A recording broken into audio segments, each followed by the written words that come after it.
Welcome to Home Biz Tax Talk. My name is Lysandra Everett. I am the Home Biz Tax Lady, where I help home business owners win the tax game.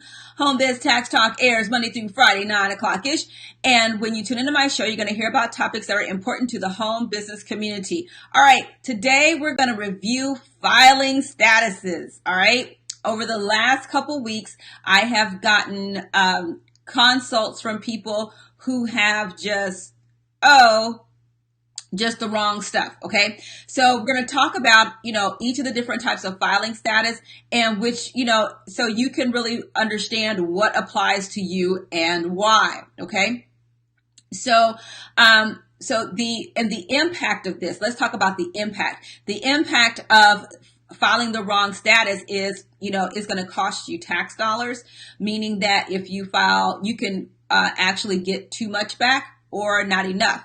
Well, if you get too much back, then you're going to have to pay that back. If you don't get enough, then, and you don't know it, right? The IRS isn't going to say, hey, you filed the wrong status and we owe you money. No, if you don't figure that out on your own, then you just don't get that money. Okay. But also, especially when you have kids who are going to school, or you as an adult may be going to college or something like that, they really should put the financial aid people in charge of taxes, because they catch you way before the IRS even knows you have screwed something up. Okay. But it can impact you as the student. You are, an adult student, or you have children who are going to college and applying for financial aid. If you have the wrong filing status or something's not filed, you impact them receiving financial aid for school. Okay. So there is, there's a broad impact of, filing with the wrong status. So let's get started and review them. Okay. First is single. Single is just that. It's just you. Right? It's just you by yourself, you working, you don't have, you don't have any children or anything. It's just you. That's single. Easy peasy lemon squeezy. All right. So starting January 1st, 2018. So for this year, your standard deduction has been almost doubled to $12,000. Okay. Single people are putting their hands up right now. All right. The second filing status is head of household. Now, the head of household filing status causes a lot of heartburn and humor over on the tax side, okay? So the head of household status means you think of a single parent, where you have a parent and a dependent, and that's a requirement for a head of household, is that you have a qualifying dependent that you are caring for. You are providing more than 51% of their overall support. So the head of household, it gets funny because of the title head of household. So a lot of times I get drama with married couples when at some point throughout the marriage, the woman starts to out earn the husband, then she comes in very proudly, I'm filing head of household. I'm like, nah, boo, it's just the name. It does not imply you make more money. Okay. I have not had this with men. I have only had this happen with women. This is my experience. It is not a sexist statement. So miss me with all of that. I'm just letting you know what I've experienced as a tax professional. But head of household there is a sole, like I said, you think of a single parent, and you have a qualifying dependent, okay? That is the head of household. Your standard deduction starting January 1st, 2018 is $18,000, okay? Next one is qualifying widower, okay? So if you have a married couple and one of the spouses dies throughout, during the year, that particular year, they're going to file with their same married, however they were filing, married filing separate, married filing joint. Well, for 2 years after that, then that spouse can file as a qualifying widower. Okay. So basically you keep the same filing status. You keep the same deductions and everything. However, after that 2 years is up, then that person either goes back to being single or head of household if there are children involved. Okay. So for that, it's, like your married filing joint, the standard deduction is $24,000.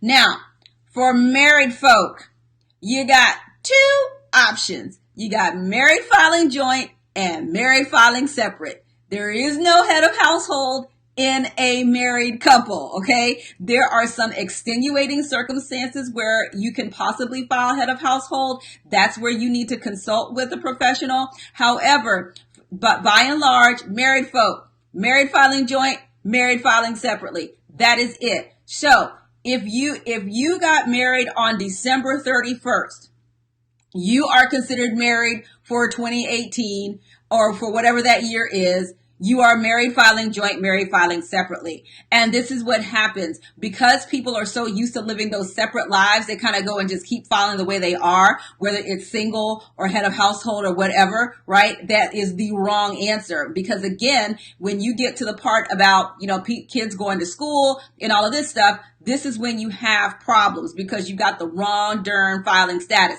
So married filing separately will cause you to miss out on certain tax credits. So depending on what your situation is, like if you're not worried about tax credits at all, okay, then married and why do people do married filing separately? Let's go back to that. Generally, people file separately if one spouse has some sort of issue, whether it is a past tax indebtedness or it could be something like student loans or past due child support. Those types of issues going on will cause a couple to file separately. And again, if you're not worried about tax credits and all that, married filing separate might be an okay option for you. But if you've got, if you're missing out on tax credits trying to not deal with other stuff, then, there are some other options. The injured spouse filing, for example, could be an option for you that will allow you to get those tax credits, but also not be penalized because the other spouse has, some other obligation that they have to meet to the government. Okay. So now the other thing I want to bring up in talking about filing status is these college kids. Okay. So what generally happens is, if you got a kid in college, you're going to get a 1098-T. Sometimes it goes to the student. Sometimes it goes home to the parent. When your college kid comes home for Christmas vacay, okay, that's going to be coming up, right? When they come home for Christmas vacay, parents, please sit your children down and tell them if they get the 1098-T, they need to bring that home to mom and dad. If mom and dad is paying for the tuition and such, that needs to come home to mom and dad because, to be able to claim the credit, okay? Because 9 times out of 10, that college student is not 100% self-sufficient. Even if they go get their little part-time job, okay? Hey, I'm excited that you're working and all of that stuff. But when you're talking about 51% of your support, we're talking about tuition. We're talking about food. So like if your part-time job doesn't cover you eating and you got to call home to mom and dad, okay, yeah, that's support. We're talking about health insurance, car payments, all of that stuff goes into the support. So with that college student, although they may be working a part-time job and earning some money, that's great. However, that does not cover 51% of their support. Okay, so this is why it's super important that you tell your little college kids to bring that stuff home because we're looking at the overall big picture of what's going to benefit the family the most. Okay, because I have seen the horror stories where a college kid has gotten their 1098 and they got their part-time job, went and filed their taxes, got a tax refund. They didn't tell mom and dad. Mom and dad go to file and they cost mom and dad a lot of money. Okay. Don't do it. So be responsible with your college kids. Have them, sit them down and say, hey, if you get any tax forms, you bring them home. Okay. And then you sit down and with your tax professional to say, what's the best way for you to file? Okay.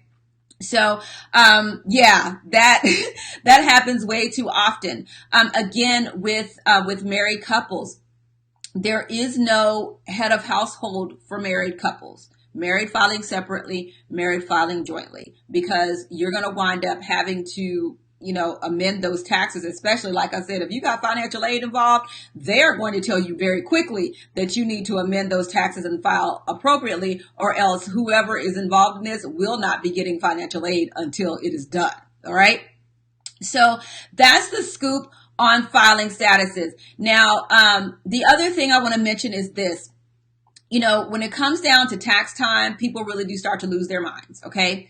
Especially with this head of household thing, because we have instances of people renting their kids' social security numbers to other people so they can claim head of household and get all this money back.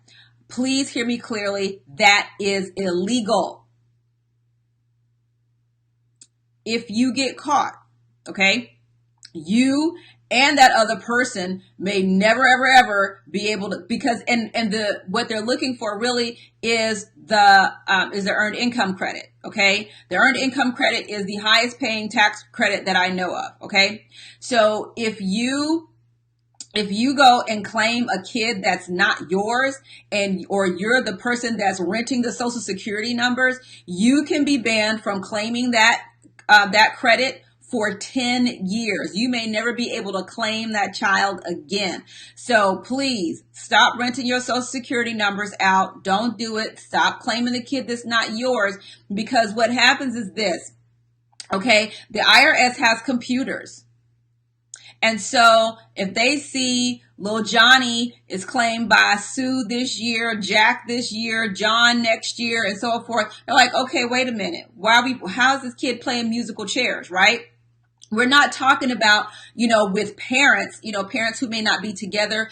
One parent claims them one year and the other parent claims them the other year. That is perfectly fine. Okay, if that's the agreements that y'all come to, because that's your kid. But when we're talking about renting out social security numbers to people that y'all ain't even cousins. Okay, you just renting them out to make some money.